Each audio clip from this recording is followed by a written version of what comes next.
इनेलो के राष्ट्रीय संयोजक संरक्षक और हरियाणा के पूर्व वित्त मंत्री प्रोफेसर संपत सिंह का कहना है कि यह हरियाणा की जनता का दबाव था, जो बुढ़ापा पेंशन के मुद्दे पर हरियाणा की बीजेपी सरकार को झुकना पड़ा।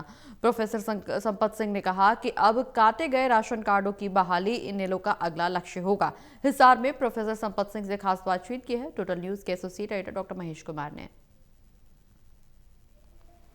हरियाणा में इंडियन नेशनल लोकदल के राष्ट्रीय संरक्षक और हरियाणा के पूर्व वित्त मंत्री रहे प्रोफेसर संपत सिंह इस वक्त हमारे साथ बने हुए। संपत सिंह जी, घेराबंदी का जिक्र इस बार चल रहा है कि सदन में विपक्ष की तरफ से अच्छी खासी घेराबंदी सरकार की इस बार की गई है, तो ऐसे में जो अभय सिंह चौटाला कह रहे हैं कि ये उनका दबाव था कि बुढ़ापा पेंशन एक बार फिर से बहाल करने का फैसला सरकार को लेना पड़ा। अब भूपेंद्र सिंह हुड्डा ये कह रहे हैं कि 2 विधायकों का कैसा दबाव, ये 37 विधायकों का, कांग्रेस पार्टी के 37 विधायकों का दबाव था हरियाणा विधानसभा में, जो सरकार को बुढ़ापा पेंशन की बहाली करनी पड़ी। देखिए, विधायकों पर अकेला नहीं निर्भर करता है, जनता जब साथ होती है तो वो निर्भर करता है। कांग्रेस पार्टी के साथ चुनाव के अंदर ज़बरदस्त सपोर्ट थी लोगों की, लेकिन जिस तरीके से उन्होंने धोखा किया लोगों के साथ और सरकार थाली में परोस कर बीजेपी को दे दी, तो उसके बाद इनका दबाव तो क्या रहना था, क्योंकि ये तो खुद दबे हुए हैं और उसकी एक पहली किस्त जो है ना बीजेपी ने चुका भी दी उनकी। तो मैं ये कहना चाहता हूँ कि इनकी वजह से नहीं, खुद अभय सिंह चौटाला ने ये कहा था कि हम जो है पंचकुला 20 तारीख को जो है प्रदर्शन करेंगे और दबाव डालेंगे, घेराबंदी करेंगे सरकार की। और बाकी गाँवों में गए भी थे, काफ़ी जगह से लोगों से, बुज़ुर्गों से मिले भी थे, बहुत बुज़ुर्ग तैयार हो गए थे चंडीगढ़ जाने के लिए। तो जब इनको ये इन्फॉर्मेशन मिली सीआईडी से कि हाँ कि अभय सिंह पीछे हटने वाला नहीं है, क्योंकि लोकदल ने जब भी लड़ाई लड़ी है पुरानी, चाहे चोर देवराल के टाइम लड़ी है, चाहे चौटाला जी के टाइम लड़ी है, चाहे हालात कैसे रहे हों।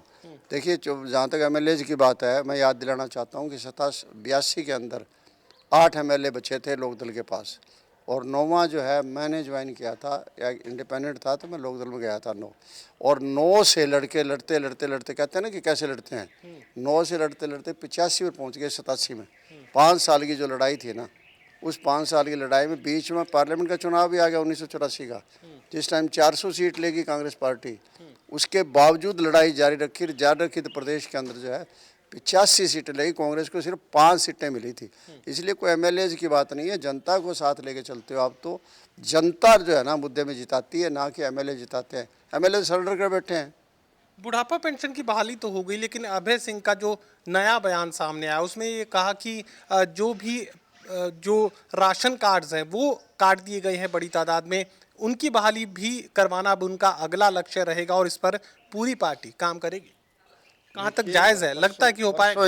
परसों ही मीटिंग हुई थी चंडीगढ़ के अंदर स्टेट पार्टी, नेशनल पार्टी की, और उस टाइम ये फैसला लिया गया था कि इसका भी जो राशन कार्ड कटे हैं हम इसके लिए भी लड़ाई लड़ेंगे, और जाके लोग जो है ना पता करेंगे गांव के अंदर पार्टी के कार्यकर्ता कि किस किस के जो है ना राशन कार्ड कटे हैं, और उसके लिए हम लड़ाई फिर जो है ना लड़ेंगे, और इसमें भी कामयाबी मिलेगी, क्योंकि आम गरीब आदमी को चुनाव से पहले तो धोखा देने के लिए 10-12 लाख फालतू बना दिए, और चुनाव का निपटारा हो गया तो 12 लाख एकदम कम कर दिए। ये तो इनकी आदत है, वैसे तो हर चीज़ में ये करते हैं। इसी तरह बुढ़ापा पेंशन किया था, इसी तरह राशन कार्ड का किया है, या और जो भी सुविधाएँ दे रहे हैं, जैसे महिलाओं की थी, महिलाओं वाली सुविधा 2100 रुपये इन्होंने कही थी, और कहा था कि सब महिलाओं को मिलेगा। तो सारी महिलाएँ तो 70-80 लाख बैठ जाती, लेकिन महिलाओं को दिया कितना, 9 लाख महिलाओं को, और वो भी 2100 कहाँ दिया है, 1100 रुपये दे रहे हैं, 1000 तो उनका जमा करवा रहे हैं, एफडी बनवा रहे हैं। एफडी का मतलब क्या है कि सरकार जब चाहे उसके खिलाफ, एफडी के खिलाफ अपना लोन लेती रहेगी और अपना काम चलाती रहेगी। तो फिर 1100 रुपये जिस आदमी ने 2100 रुपये दिए, और मान लो पहली किस्त 2100 रुपये मिल गई, और उसके बाद जो है उसको 1100 मिलती है, बच्चे को स्कूल में ही दाखिल करा दिया उसने 2100 रुपये देख कर, तो अगले महीने कैसे बच्चे को स्कूल में भेजेगा? इसलिए जो है ये हर चीज़ में चुनाव के साथ नपते हैं। जब चुनाव आता है सारी घोषणाएं हो जाती है, और चुनाव जाता है तो सारे की सारी रद्द हो जाती है। तो सातुर से बात तक कही जा सकती है कि प्रोफेसर संपत सिंह 2 टूक ये बात कह रहे हैं कि अब जो राशन कार्ड काट दिए गए हैं उसी दिशा में इंडियन नेशनल लोकदल आगे बढ़ेगी। उन कार्ड्स की बहाली अगला लक्ष्य पार्टी की तरफ से तय किया गया है। एक और महत्वपूर्ण सवाल मैं आपसे करना चाहूँगा, मुझे बताइए कि एक किस्त का जिक्र आप कर रहे थे कि कांग्रेस पार्टी को एक किस्त चुका दी गई है। कौन सी किस्त का आप जिक्र कर रहे हैं, थोड़ा विस्तार से जानकारी दे दीजिए। अभी देखिए, पिछले दिनों चर्चा है, पिछले हफ्ते कोई फैसला आया है, उसमें आम आदमी यही कह रहा है कि पहले किस्त चुका दी गई है। कोई फैसला, किसका फैसला, किसको चुका दिया गया कुछ? अब ये तो पता नहीं, लेकिन ये है लोगों में चर्चा है कि कांग्रेस पार्टी को बीजेपी ने एक किस्त दे दी है।